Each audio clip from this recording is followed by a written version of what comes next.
This media is brought to you by Polyscope.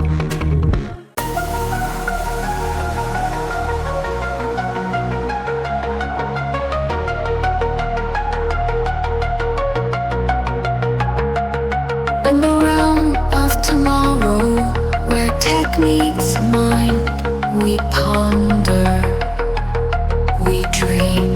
Let's do it. So thank you so much for coming on the show. It's great to finally meet you because this is how we meet each other nowadays, over Zoom. So why don't you tell us a little bit about yourself and your organization and what you're passionate about? Yeah, well, thank you so much for having me this morning. Well, my name is Jacob Hicks. I am the owner, founder, and CEO of Jacob Hicks Coaching, Speaking, and Training. That's a lot of Um, I, hats, man. I don't know if you can wear that I, many hats.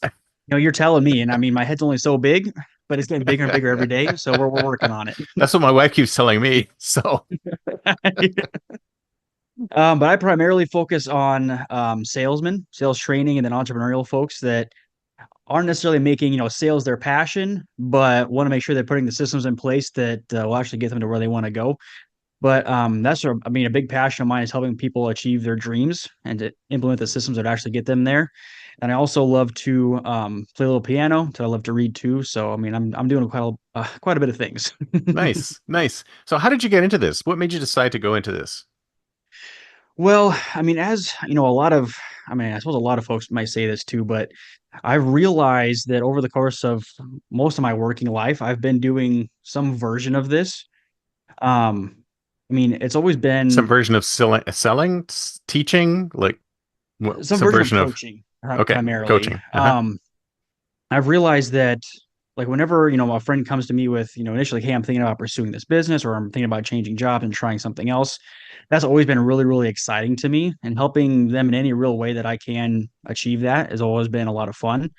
Whether it be, talking through the business plan or talking through like, hey, here's some, my kind of best tips and tricks for interviewing, those kind of things. Um, but I also suppose like a lot of folks, I'd heard of coaching, heard of life coaching, succeeding, speaking and things, but I never really applied it to myself. Hmm. But I've always been really, really big on self-improvement and growth. So I reached out to a fellow by the name of Mitch Matthews, who I knew had been in, coaching and speaking for a long time, not so much to pursue it myself, but just to see if it made sense for me personally. And during the course of our, several conversations, he's like, listen, man, I mean, we can definitely work together, but I think this is something you need to be pursuing. Mm. And the more and more I thought about it, He the saw more he and saw it in more you, did he? it, he definitely, he must have. So that's, and here I am. Fantastic. So prior to this, what were you doing? So, um, prior to this, I have been, selling in several different aspects. Um, the most recently, I worked for, a couple of companies in the optical world Hmm. where, um, the most recent role I was in, I was selling eyeglass lenses, and traveling around kind of the Midwest area, and helping support people in that respect. And then prior to that, I was selling the actual frame itself for Hmm. eyeglasses.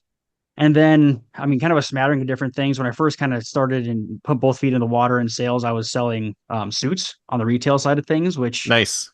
I mean, I feel like I don't know if you have any like I think retail experiences. everybody everywhere should have retail and or food service experience just to understand what that world is like.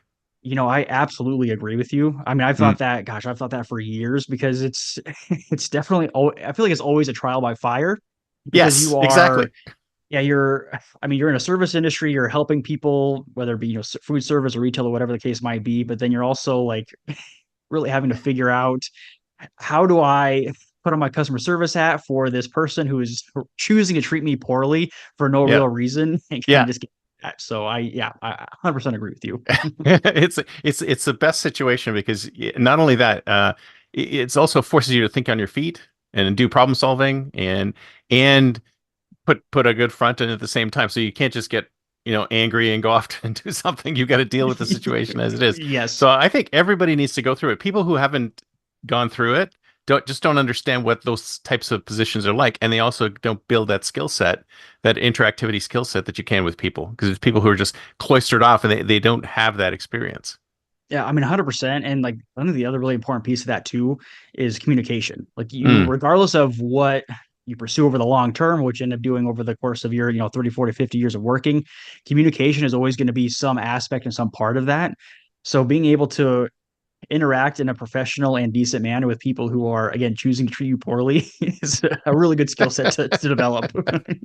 have you ever given anybody that advice? Like it's like a entrepreneur that you're working with who's always behind the scenes, behind the scenes, behind the scenes. Say, dude, get a job at Target for a couple of months and see how you do.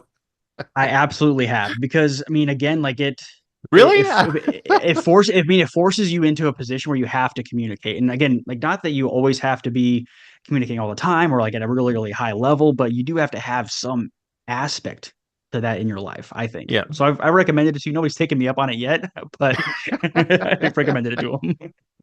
But there's lots of entrepreneurs like that, especially in the startup space and the software development space, where they're just, guys come up with ideas, they sit in their basements or back rooms or wherever, and they build these things, and then they try to put them out there, and then nobody buys, and it's like, well, why? You can't pitch it, you can't sell it. You need to have the skills to be able to communicate. That's why I say every startup has got to have at least two individuals, a Kirk and a Scotty. So the Yep. Kirk who's out there in front going, this is the most amazing thing ever, and the Scotty in the back room who engineers everything, right? I mean, 100%. And I always tell people because I mean, most entrepreneurs like they start a business and like they want the business to do the thing, Mm, whatever it is, help people with marketing or, like selling clothing or, whatever the case might be.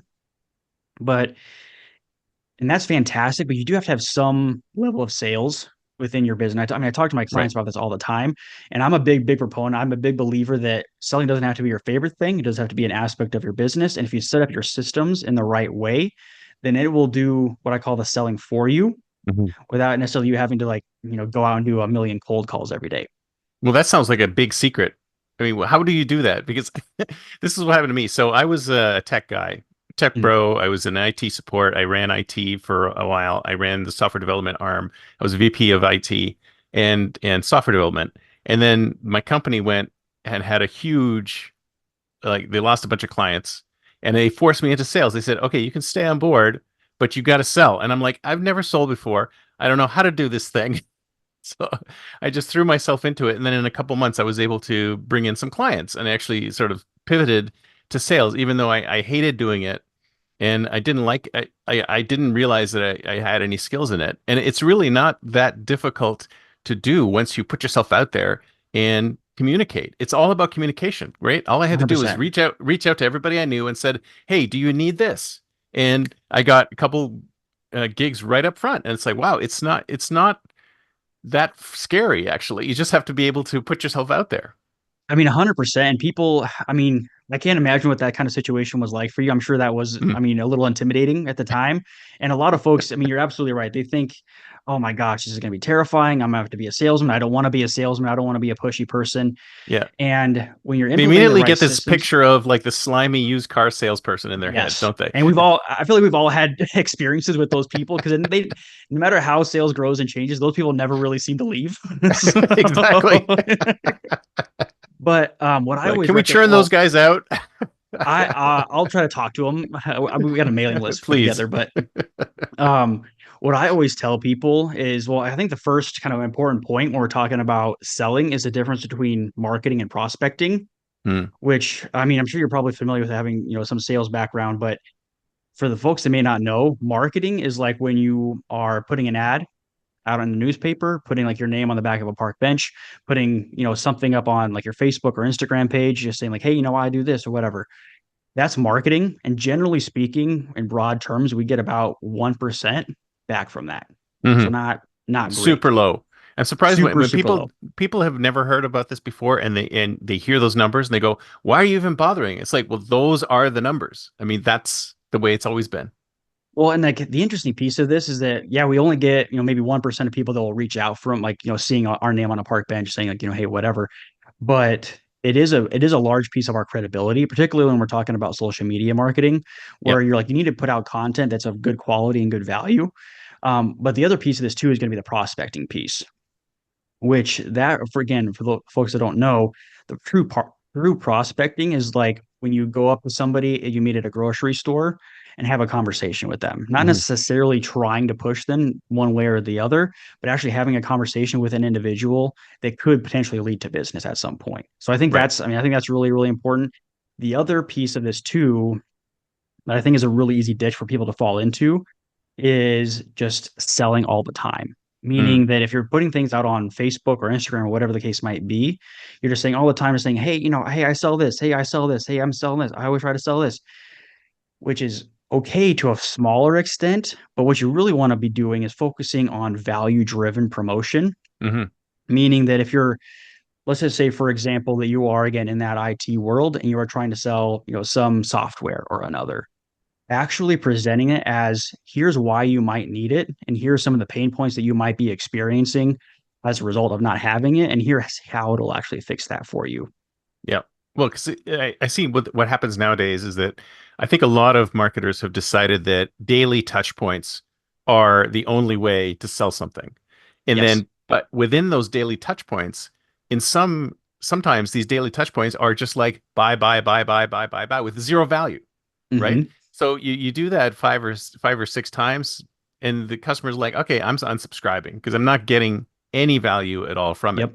But then you've got others who do that same thing. They do the daily touch point and they're trying to pitch a product, but at the same time they provide value in the newsletter or in the outreach. And Yep. those are the ones that actually have a better chance of getting some kind of response because people are not going to stop subscribing to something that they feel has some value. Absolutely. Well, and I think another stat that I always talk about all the time is, and we say this all the time in sales, but fortune is in the follow up, I think, kind of period. We can always teach 100%. you how to sell better, or how to, more product knowledge, like all those things. You can always be taught more on those front end things. But if you're not following up, then you're leaving a ton of business on the table. Typically about 90-80% of your business, because Yeah. generally speaking, you're closing about 1 to 2% at the very first touch. So what I Yeah. always recommend to folks is, like, if you're going to follow up with absolute value and follow up consistently. Because if Yeah. you're following up, once a week over the course of 3 weeks, and then you don't talk to them again for 8 months, you've just, however warm that lead might have been, it's just gone. It's just gone. It's like all those people who just like they don't say anything and then Black Friday comes along and whoop, Yeah. your inbox Yes. is full. Yeah. And my inbox is full, I'll tell you. Yeah. No, but I think I like to sort of, that Woody Allen quote, 80% of life is showing up. Well, Yep. 80% of sales is follow up, really. Yes. Because if you don't follow up, you're not going to get it. Because there's some people like they spray and pray. They send the single message out there and go, oh, well, they're not interested. Let me stop bugging them. It's like, no, no, no. I think the numbers are up to what, 9, 12, 15 touch points before there's Typically any the kind of majority of response. business is closed in like that 12 to 15 mark. Yep. Yeah. So it's And like I it's said, you don't, incredibly high now, right? It's like way yeah, higher than it's ever been.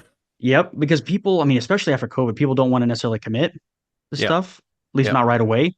So, again, following up in a consistent manner that is very doable for you, which I'm a big fan of. Um, Personally, I think one of the biggest tools that everybody has to have in their kind of sales world, regardless of what that really looks like for an individual, is your CRM.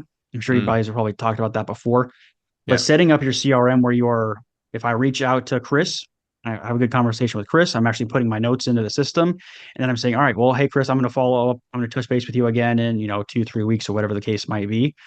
But then also, I'm a huge fan of automations, which those have grown up significantly, but doing it in such a way that it still feels personal to that individual person, saying like, hey, Chris, last time we talked, we chatted about, this potential issue you were having. I just wanted to touch base on that again and seeing kind of where things go from there. Yeah, no, CRM is absolutely essential, and there's so many out there that are free or cheap now, right? I mean, sort of like Yes. HubSpot and any one of those. So every business, there's no excuse anymore. That every business can use a CRM, and every business can automate parts of what they're doing because that's the big slog. The big slog is the continuing communications over and over and over again, right? I mean, that's Yeah, 100%. And I think the really interesting aspect, at least that I've experienced in the last probably couple of years of being in this business, is when we think about sales, we always think about the for-profit world, right? Like the corporate America, which that's definitely the biggest piece of it. But I think the other interesting aspect of it that can be really easy to lose in the kind of in the sauce here is the nonprofit side of things too. mm, Because if you're in the nonprofit side, really what that means is it determines where the money ends up going, whether it goes into somebody's pocket or if it goes back into the business to support your community. But having the CRM, and there are specific CRMs dedicated to the nonprofit world that, I mean, on the nonprofit side, you got to have something in place. Yeah, exactly. So sales can be really grueling. So let's say you've gotten into it, you're going through it, and you're getting nothing, like nothing. And then that it's like fishing, and you get your rod out there, and nothing's biting for days and days and days, and you get despondent, right? How do you Mhm. power through that? So I think another piece that people can is easy to miss is getting kind of losing the forest for the trees, Right. meaning that when you're in sales, you're like, hey, I'm trying to close business, I'm trying to make X amount of money, I'm trying to do this, that, and the third, right? But really understanding your why and understanding what getting those things will actually mean in the long term and keeping that in focus, I think is really, really, really important. And you also have to be the thing is you just have to be comfortable being told no Mm. and understanding that a lot of the time might mean not yet. Hmm. And that's why that follow-up piece is so critical and understanding that you just have to have it in your mindset that I'm not bugging this person. I am providing a lot of value. And I'm doing that by making sure I'm sending them, good quality newsletters every week or every month. That's actually giving them information that I think they really need to have. Right. Right. But that's a lot of effort. hmm It, I mean, it's not necessarily for the faint of heart. I really think of salespeople, particularly the outside salespeople, as kind of straddling that line between true corporate America W-2 employee and true entrepreneur. Yeah. Because Yeah. I think you have aspects of both. So, Yeah. And I think I think a lot of times people underestimate the impact that salespeople have on an organization, right? Mhm. Because I've been in organizations where they go, well, we have plenty of clients, we can reduce our sales force. It's like, what are you talking about? It's like without Right. sales, you're nothing, you know? It's kind of like, and there's this competition between the engineering team and the sales team, and no one likes each other and stuff like that. I mean, everything's essential. Sales is Yes. Well, essential. Absolutely. 100%. And it's so, I mean, maybe that's just from, 10 plus years of experience now at this point being in sales, but I see sales everywhere. And Mm, people always think like, oh, no, I'm not a salesman. I'm trying to do this, or, I'm a full W-2 employee. I just make, X amount of money the same time every time, whatever. And the truth is that you are always selling. mm, I mean, you're selling ideas, you're trying to make yourself understood. Um, the other piece of this too that I think is really important on the sales side is that majority of people aren't staying in the same role for 40, 50, 60 years anymore, right? right. Meaning that you're probably going to have to interview for a new job at some point. And I think that's a really easy to overlook sales piece because you, as the candidate, are selling yourself to the potential employer, but then the employer is also having to sell themselves to you, meaning that they're not going to, ruin your life. Yeah. Yeah. So Well, have you read To Sell is Human, Dan Pink, who I wrote haven't, that? no. So his whole theory in that book is that we sell. Human beings sell. That's part of our DNA.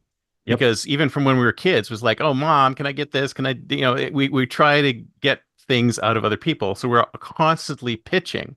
And all we really need to do is sort of tap into that piece of our psyche to help us sell when we need to sell, even when we're not really selling, quote unquote. Yeah, I mean, 100%. And I think one of my favorite books that isn't necessarily a sales book, but I mean, it's super popular just generally is The Seven Habits of Highly Effective People. I mean, it's been Hmm. around for forever. My personal favorite habit is seek first to understand and then to be understood. Mm, And I think that's absolutely critical in, I mean, sales in general, but then also just in life. And I think a huge aspect to that is coming from curiosity. A lot of the time, in order to sell, we need to identify four problems to really get somebody interested in whatever we're selling. And to get those four problems, generally speaking, again, we have to ask roughly 12 to 15 questions, mm, not just like, what are you doing today, but like actually kill quality deep diving questions. So right. finding that curiosity and finding that reason to really be involved is, I think, is really important. Yeah. See, I think people forget about this observational piece that Mhm. comes at the beginning. Because a lot of times when people are hired, they're like, okay, what are you going to do in your first 100 days? Well, I'm just going to sit and listen so I can understand exactly what's happening, how the pieces fall into place, who does what with who, maybe might map things out, really observe the situation before I can act, right? And a lot of people just want to just go ahead and just start acting without doing that observation piece. And I think we need to step back and do that observation, ask those questions, dig deep into what needs to be done before we even do anything. 100%.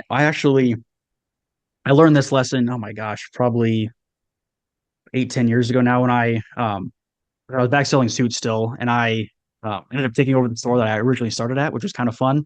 Nice. I mean, my boss's boss at the time told me that exact thing. He said, just lay in the weeds, right? Mm, Just like observe and see really what's going on, see what's going right, and then in like the 2, 3 month mark, when you actually have a good idea of what's going on, then you can start implementing some things to support the people around you that's actually having issues. yeah. So I mean, Yeah, I because love that. I think I mean observation. a lot of us act too soon. Yes. Yeah.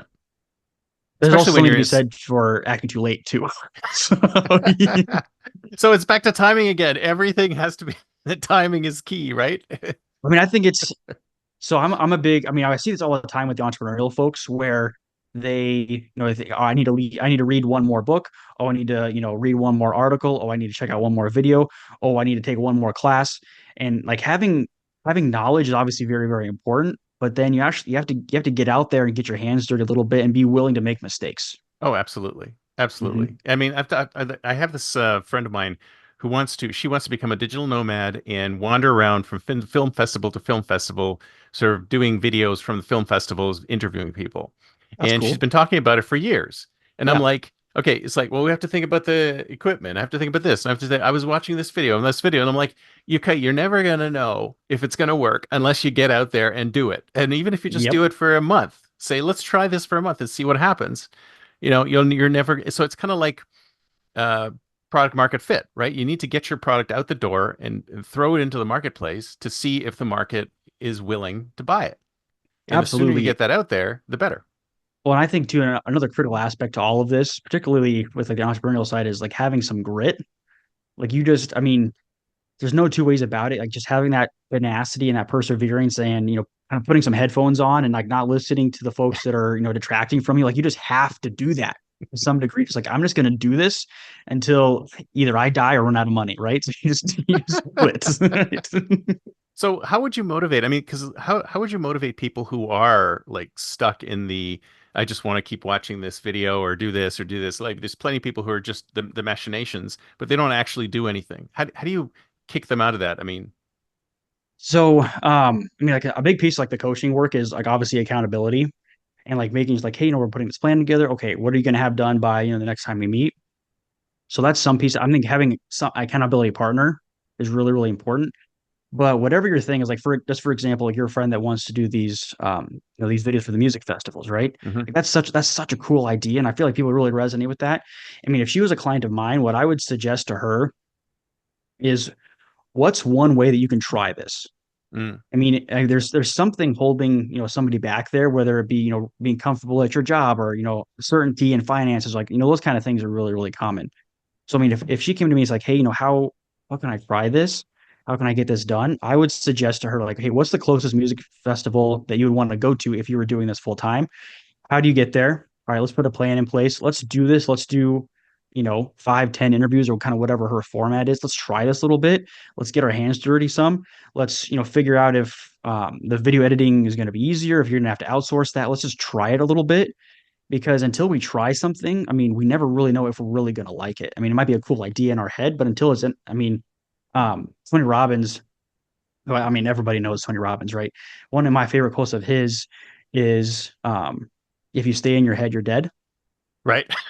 So, I mean, get out there and try it I a little like bit that and see one. what works. Yeah, I'm a big fan. So, And it's never been easier to test something too. I mean, especially if you're doing software development or something like that, you can easily just throw up a page and test to see if anybody's interested, right? I think there's somebody was telling you, I want to set up a store selling socks. Okay, well, set up a website pitching socks and see how many people want to buy them, right? I mean, testing is a lot easier nowadays than it's ever been. I mean, 100% experimentation is really, really key. I mean, it's better to have like some idea of what you're doing, go out and try something, experiment a little bit, make, 4 or 5 mistakes, do it better the next time than to just, sit at home on your couch and just think about it forever and ever. Yeah. And you're absolutely right. I mean, there's a ton of, I mean, there's a lot of ways to try stuff anymore, and I think everybody should be trying something. So before we jump into the future stuff, I want to talk about AI in sales a bit because Yeah. it seems that AI has been obviously a lot of people are trying to use AI in sales. And have you seen successful and unsuccessful attempts to do this? So, I mean, I feel like Chat GPT is going to be the kind of the easiest example because I mean, I feel like a lot of people have heard of it at this point. Yeah. It's super, super accessible for, I mean, there's a lot of different ways to use those kind of things. Um, Personally, the way that at least I like to use these kind of things is as another resource and as a sounding board. Mm, So if I have an idea for, hey, I want to, put together a campaign to reach out to, this kind of audience for this reason and training the chat bot to actually understand like what it is I'm actually going for. Um, the unsuccessful ways that I've seen people use this, I mean, probably kind of obvious, I suppose, because it happens all the time at colleges, but just like saying, hey, I need to follow up with, Chris, we talked about this last time, write me an email, and then you just put it out there and you just send it. I mean, things have there's gotten so much better. of that happening. I know there's a lot of that happening, but I mean, just use it as kind of a way to get the juices flowing, but then make sure that you're, as the human, you're still acting as the human and getting it done. Exactly, exactly. I mean, I was interviewing somebody, I forget how many, a while back, but they were in life insurance, and I think they were Hmm. using an AI prospector at the front end. So they'd ask them a couple questions through the AI, and then they go, "Oh, well, let's book an appointment." So it actually was able to save that first line. But I think that only works in really specific types of industries, right? I Who are mean, looking for really 100%, specific types of things. Yeah, especially because, in my opinion, like that first kind of contact with the customer will really determine everything about the relationship. So right. if you were leaving, I mean, not that necessarily there's anything absolutely wrong with like those kind of chat bots or like, somebody comes to your website and like a little, chat thing pops up saying, hey, what can I help you with?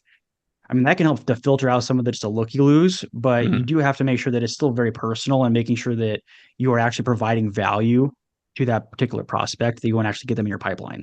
Right, right. Cool.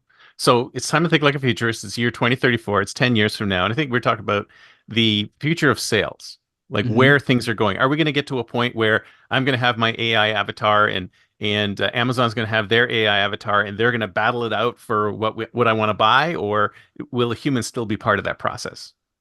I'm a big believer that I don't think I mean, as much as especially the big companies in the world, as much as they want to get rid of people, I don't think we can ever really do it fully.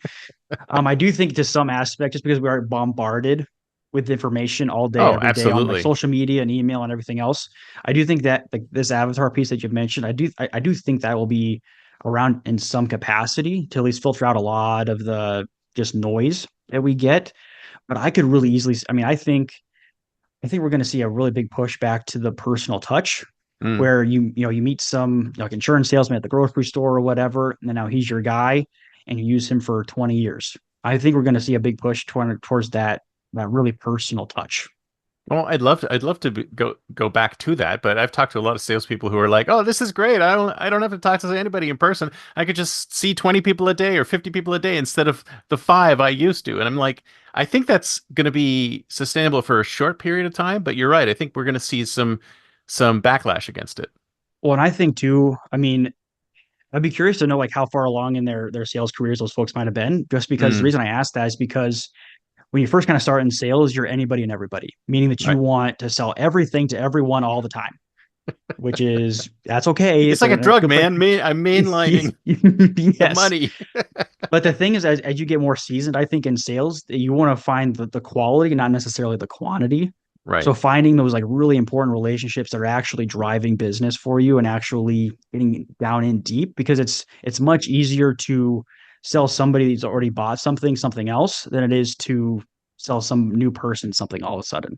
Right, right. But you still see that in 10 years, there's going to be a lot more AI in sales, right? Yes. There's going to be AI salespeople. There's going to be AI prospectors. There's going to be all that, but the essential human role will still be there and it'll still be strong. I would be surprised if salesmen go away. Yes. I don't think they're going to go away. I mean, it's kind of like, entry level coders. It's like, I think I read the other day that 25% of code is written by AI, sort of like the entry level stuff. But then you've got other coders who are more experienced who take it the rest of the way. So it might be the same with sales. You got like your entry level salespeople might be not eliminated, but reduced. And then you've got sort of like the second tier or higher up that do the more high touch stuff. Yeah, I mean, I could see that. I could also see it where, you give some bot or other, essentially like the very specific demographic that you're looking for, and say like, hey, go and find me 50 people like this in my local area, and then that might, it's going to give you at least a leads list Right. potentially. I could see some of that too. That'd be So the interesting. research piece of it and stuff like that. Do you ever see Mhm. like an AI avatar salesperson? Like, would you ever download your personality into a bot and have it go out and do sales for you online? I might try it just because I like to try and experiment and try new things, but oh my gosh, I don't that might be like, like a self-driving car a little bit, like self-selling salesman. Like I don't know. It'd be fun to try, but we'll see. Yeah, I think I asked that of somebody else, and they said the only thing I'd be afraid of is if the AI made a commitment on my behalf that I didn't Oh, really want to make. yes, But I if could. not based on what it knows about you, it made the commitment, and you're like, oh crap, I wouldn't have done that. Yeah, I could also see it. I mean, in sales, kind of generally speaking, is like, very similar a lot of the time, but then there's also going to be those like really weird situations. So I'd be interested to see how the bot deals with some of those one-offs. Just hang on a second. Let me talk to it. I'll be back in a second. Then switches you in. Right? Yeah. It's like you look a little different. Your hairstyle. You're not wearing the same clothes. What's going on? Oh yeah, I don't know what that was. Yeah, just a filter or I just had to something. change. Right. Awesome. Well, this has been great. Thank you so much. So if somebody wants to get in touch with you, what's the best way? Easiest way is going to be on my website, jacobhickscoach.com. I do have a newer section called Growth Hub. So if you want Hmm, like just some free resources, I mean, I've got some like recommended books and apps that I use pretty regularly on there. And then also, I mean, I'm on social media, so Facebook, Instagram, TikTok, LinkedIn. I mean, please reach out. very cool. So your target market, like who do you specifically target?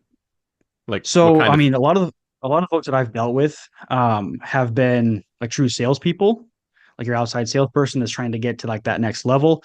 And a lot of the folks too that I've honestly I feel like is kind of becoming a niche for me are the entrepreneurial minded people who Mm, again don't love sales, don't want to be a salesman, but want to put the systems in place because if you don't have the systems in place, you are going to lose business.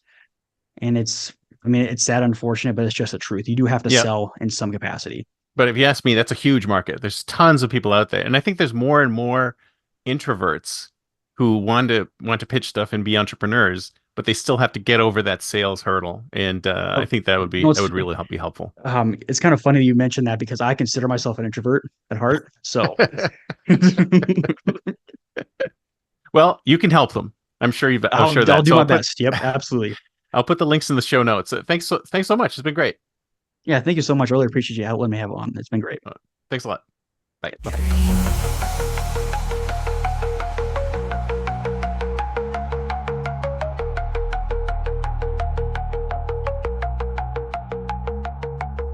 Pixels and philosophies merge and mold, a future untold, unseen.